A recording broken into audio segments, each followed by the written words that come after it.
প্রাক্তন মুখ্যমন্ত্রী মমতা বন্দ্যোপাধ্যায়ের বিরুদ্ধে সাইবার থানায় অভিযোগ। শিলিগুড়ি সাইবার থানায় রাজ্যের প্রাক্তন মুখ্যমন্ত্রী মমতা বন্দ্যোপাধ্যায়ের বিরুদ্ধে অভিযোগ দায়ের করলেন বিজেপি কর্মী তথা আইনজীবী রিঙ্কি চ্যাটার্জি। অভিযোগ, 2025 সালে কলকাতার রেড রোডে ঈদের অনুষ্ঠানে তিনি হিন্দুত্ব ও হিন্দু সম্প্রদায়কে কটাক্ষ করেছিলেন। রিঙ্কি চ্যাটার্জির দাবি, সেই সময় প্রধাননগর থানায় অভিযোগ জানাতে গেলে পুলিশ অভিযোগ নেয়নি এবং তার সঙ্গে দুর্ব্যবহার করা হয়েছিল। পাশাপাশি 2026 সালের নির্বাচনের আগে ধর্ণা মঞ্চ থেকেও হিন্দুদের বিরুদ্ধে মন্তব্য করা হয়েছে বলে অভিযোগ তুলে ফের সরব হয় বিজেপি। এই দুই ঘটনার ভিত্তিতেই নতুন করে সাইবার থানায় অভিযোগ দায়ের করা হয়েছে।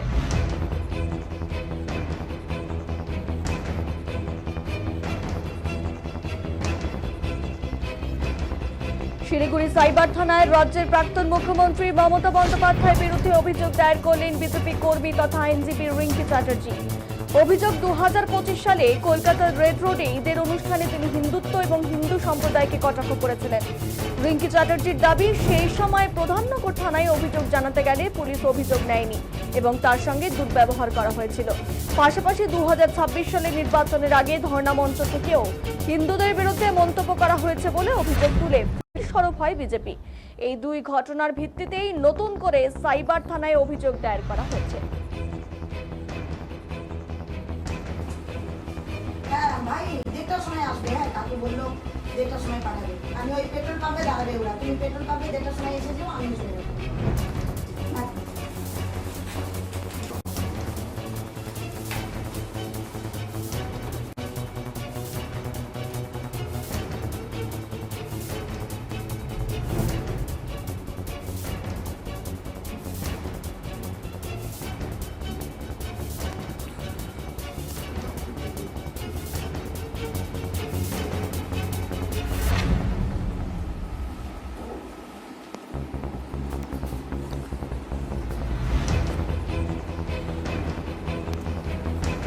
এয়ারপোর্ট মোড় বাজারটাতেই দাঁড়াতে বলো, আমি আসছি।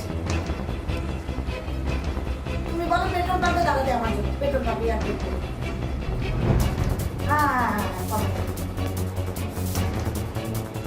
8 ঘন্টা পরে বেরোচ্ছে। ওকে, 1:30টার সময় বেরোবে।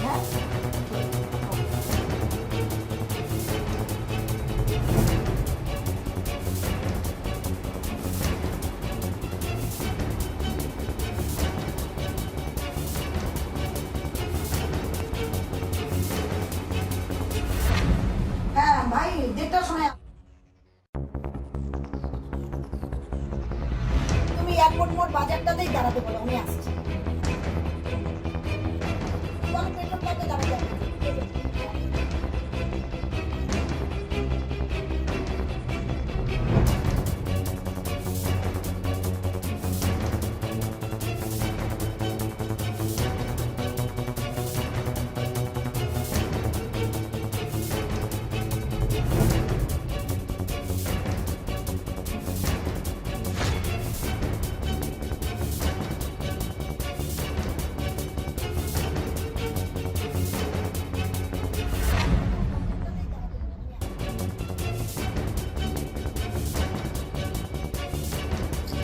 নমস্কার। অ্যাকচুয়ালি কয়েক বছর আগের ঘটনা না, দুটো ঘটনা নিয়ে আমি এফআইআর করেছি। একটি ঘটনা 2025-এ রেড রোডে নামাজ, মানে মুসলমান ধর্মাবলম্বীদের নামাজের অনুষ্ঠান চলছিল। সেখানে মুখ্যমন্ত্রী আমাদের, মানে তখন উনি কিন্তু মুখ্যমন্ত্রীই ছিলেন পশ্চিমবঙ্গের, মমতা ব্যানার্জি, সেই সময় ওখানে ওদেরকে সম্বোধিত করতে গিয়েছিলেন অ্যাজ এ চিফ মিনিস্টার। উনি হিজাব পরে মুসলিমদেরকে খুশি করতে উনি সবকিছু করেছেন, মানে হিজাব পরেছেন, নামাজ পড়েছেন, দোয়া করেছেন, সবকিছু করার পরেও শাহরি খেয়েছেন। কিন্তু হট করে উনি আরেকটু খুশি করতে গিয়ে বলে ফেলেছেন যে আমি এই গন্ধা ধর্মকে মানি না। কোন গন্ধা ধর্মকে মানেন না উনি? হিন্দু ধর্মকে, যেই ধর্মকে পুরো বিশ্ব আইডিওলজি হিসাবে দেখে, যেই ধর্মকে অন্যান্য মানে দেশরা কনভার্টেড হয়ে যাচ্ছে, যেই ধর্মের নিয়ে হাজারো রকম বুকস আছে, যেই ধর্ম নিয়ে বড় বড় গুণী জ্ঞানী ব্যক্তিরা মানে ধর্মকে নিয়ে চর্চা করেছেন, সেই ধর্ম, যেই ধর্মকে বলতে গেলে মুনি ঋষিদের রেফারেন্স দিতে হয়, সেই ধর্মকে উনি মানেন না, আর ওটা গন্ধা ধর্ম। দ্বিতীয় কমপ্লেন ছিল আমার, উনি এটা রিসেন্টলি ঘটনা 2026-এ বিধানসভা ইলেকশনের প্রচারে উনি একটা জনসভায় প্রচার করতে গিয়েছিলেন কলকাতার কোথাও আজুবাজু ধর্ণা মঞ্চে। সেখানে উনি বলছেন, আমি আছি বলেই না একটা বিশেষ কমিউনিটি না তোমাদের ঘিরে ধরছে না, তোমাদের 12টা থেকে 13টা বাজিয়ে দিচ্ছে না। কোন কমিউনিটি ঘিরে ধরছে না, কাদের ঘিরে ধরছে না? তার মানে মানে মমতা ব্যানার্জির এটাই মতবাদ ছিল যে আমাকে চিফ মিনিস্টার বানিয়ে রাখো, মুসলমানরা তোমাদের ঘিরে ধরে 12টা 13টা বাজিয়ে রাখবে না, আমি ওদের খুশি করে রাখবে আর তোমাদেরকে আমি সেফটি সুরক্ষা দিয়ে রাখবো। উনি কি মুখ্যমন্ত্রী সেই সময় ছিলেন শুধুমাত্র মুসলমানদের ভোটেই নাকি হিন্দুদেরও? উনি কি মুসলমান কি হিন্দু? যখন একজন কোনো সাংবিধানিক পদে থাকে তখন সে কাস্ট কালচার কালার কিছু দেখে না। উনি কিন্তু উনার দেখা উচিত না, উনি মুসলমানেরও মুখ্যমন্ত্রী ছিলেন, হিন্দুদেরও। উনার ভোট মুসলমানদের থেকেও পেতে হবে, হিন্দুদের থেকেও পেতে হবে। তাহলে একটা ধর্ণা মঞ্চে উনি ইলেকশন প্রচারে গিয়ে একটা কমিউনিটিকে খুশি করতে আরেকটা কমিউনিটিকে ধমকি দিচ্ছে, ভোটারদের ধমকাচ্ছে, চমকাচ্ছে। এটা কি সাংবিধানিক পদের গরিমাকে অক্ষুণ্ণ রাখার স্টান্ট ছিল ওনার? সেখানেও আমি ব্যথিত, মর্মাহত আর ইনসিকিউর হয়েছি। বিং এ হিন্দু ভোটার আমি ভয় পেয়েছি যে যদি মমতা ব্যানার্জি না যেতেন তাহলে তো আমার বাচ্চাটা অসুরক্ষিত হবে। আমার হাজবেন্ড বিহারে বিজনেস করে, আমার হাজবেন্ড এই পশ্চিমবাংলা দিয়ে যাতায়াত করে, আমার বাড়ি পশ্চিমবাংলায়, তাহলে তো মুসলমান কমিউনিটি এসে আমাদেরকে 12টা 13টা বাজিয়ে দিবে, যে কোনো জায়গায় আমার উপর হামলা হতে পারে। কারণ আমি হিন্দু ধর্মাবলম্বী, আমি মমতা ব্যানার্জির এই কথাকে সমর্থন করি না, ওপেন প্রোটেস্ট করি, তাহলে তো আমি অসুরক্ষিত। তার মানে উনি কি ভোটের প্রচারে গিয়ে ভোট চাইতে গিয়েছে কি ধমকাতে চমকাতে গিয়েছেন? এই জন্য দুটো জিনিসে মর্মাহত, ব্যথিত, ইনসিকিউর, অপমানিত হয়ে আমি প্রধাননগর থানায় এই অভিযোগটা করতে গিয়ে ওখান থেকে আমি যে আইসি আছে বিডি সরকার বাবু, যিনি তৃণমূলের ঊর্ধ্বধারী গুন্ডা, যিনি এফআইআর কোনোদিনই নেননি, তৃণমূল সরকার চলাকালীন কোনো নেতা মন্ত্রী ইভেন একটা সহকর্মী সহযোদ্ধার এগেনস্টে আমি ওখান থেকে রিজেক্ট হয়ে ফিরে শিলিগুড়ি সাইবার ব্রাঞ্চ, যেটা ওমেন্স পিএস এর পেছনে আছে, ওখানে এফআইআর করি। হ্যাঁ, আমি এই যেদিন এই এফআইআরটা করি 4-5 দিন আগে, সেই দিনই গিয়েছিলাম।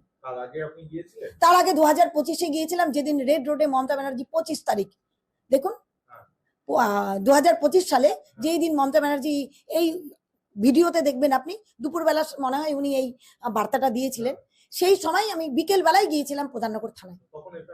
এফআইআর নেয়নি, আমাকে অনেকক্ষণ বসিয়ে রাখে, আমার কাছে পুরো ভিডিও আছে।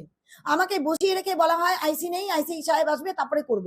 আমি বসেছিলাম, আইসি বাবু মানে বিডি সরকার উনি আসলেন, উনার রুমে নিয়ে গেলেন, নিয়ে যাওয়ার পরে বললেন আমি নিতে পারবো না, যা করার করেন। আমি বললাম আমি কিন্তু আইনজীবী, আমার কিন্তু সাংবিধানিক অধিকার, না হবে না, কিছুই করতে পারবো না, যা করার করে নেন। আমি বললাম আপনি প্রশাসকের কি ঊর্ধ্বধারী পুলিশ না গুন্ডা? আপনি সরকারের থেকে বেতন নেন না আপনি একটি নির্দিষ্ট দলের থেকে নেন? আপনি আমাকে ক্লিয়ার করুন। উনি বললেন আপনি যা ভাবার ভাবুন। আমি ওপেন আসলাম, লাইভ করলাম, ভিডিও করলাম, উনার তাতে কিচ্ছু হলো না। আমি বললাম এখানে অনশনে বসবো, উনি ভয় পেলেন না। তারপরে আমি সাইবার থানায় গেলাম, সাইবার থানায় আমাকে বললো রেখে যান, দেখছি, বড়বাবু দেখবে, মেজবাবু দেখবে, ছোটবাবু দেখবে। 1 সপ্তাহ দেখলেনই উনারা, কেউ রিসিভ করলেন না। তখন আমি বুঝে গেলাম যে সরকার ক্ষমতায় থাকলে সরকারের কোনো প্রতিনিধি, সে চিফ মিনিস্টার হোক, চাই সায়নী ঘোষ একটা এমএলএ হোক, চাই আমাদের একজন সহযোদ্ধা হোক, চাই হুমায়ুন কবির হোক, চাই কবির সুমন হোক, চাই দীপক ব্যাপারী হোক, তৃণমূলের সমর্থনকারী কোনো সে যেই ধর্মেরই হোক না কেন, উল্টো পাল্টা হিন্দু ধর্মকে নিয়ে বললে বা বিজেপির ভোটারদের নিয়ে বলে বা কাউকে নিয়ে বললে, ব্যক্তি বিশেষ অন্য দলের সাপোর্টারকে নিয়ে বললে, আমাদের সরকারের কোনো থানা তাদের বিরুদ্ধে কোনো এফআইআর নেবে না। আমি আইনজীবী হিসেবে এটা ফেস করেছি, বিং হিন্দু হিসেবে ফেস করেছি। করে আমি বসেছিলাম যে আমাদের সরকার কোনো না কোনো আসবে, হয় সিপিএম আসবে, না কংগ্রেস আসবে, না বিজেপি আসবে, আসবে তো শুরুবাত আছে তো শেষও আছে। কোনো দলই স্বৈরাচারী বেশি দিন থাকতে পারে না। যেদিন ও নতুন দল আসবে আমি আবার এফআইআর করব। কিন্তু উনি আমাকে সেই টাইমটা নিজেই দিয়ে দিলেন, কারণ 2026-এর ইলেকশন প্রচারে উনি আবার আরেকটা অ্যাটাক করে বসলেন হিন্দু সম্প্রদায়কে নিয়ে। তাই দুটো অভিযোগ নিয়ে আমি বিএনএস এর 351, 352, 354, 356, 299 এইসব ধারাগুলো বিএনএস এর প্রযোজ্য হয় এইসব অফেন্সে, খুব গুরুতর অপরাধ। কিন্তু আমি এগুলো সুনির্দিষ্ট ধারাগুলো লিখে দিয়েছি। আমি তো আর পুলিশকে বলতে পারি না এই ধারাগুলো লাগান। আমি বলেছি আমার নজরে যেটুকু আমি ল পড়েছি, 2013-তে আমার ল পাস, দীর্ঘদিন প্র্যাকটিস করছি নানান আদালতে, দেশের, রাজ্যের, ঠিক আছে, জেলাগুলোতে। তো আমি বলেছি যে আমার মনে হয় উনি এইসব অপরাধ করেছেন, আপনি দেখে নিন, আপনার যেটা মনে হয় সেই ধারাগুলোই লাগাবেন। 5 দিন পরে আমি কেস নাম্বার কালকে পেয়েছি, অনলাইন আপলোড হয়েছে, তাতে দেখেছি উনি 299 আর 354টাই লাগাননি, বাকি 351, 352, 356 এগুলো উনি লাগিয়েছেন, যেগুলো সত্যি আইনের চোখে দণ্ডনীয় অপরাধ। অনেকে একটা জিনিস মনে করছেন, আপনি একদিকে আইনজীবী কিন্তু অন্যদিকে বিজেপির সমর্থক বা বিজেপি কর্মী বলা ভালো, কাজেই সেই জায়গায়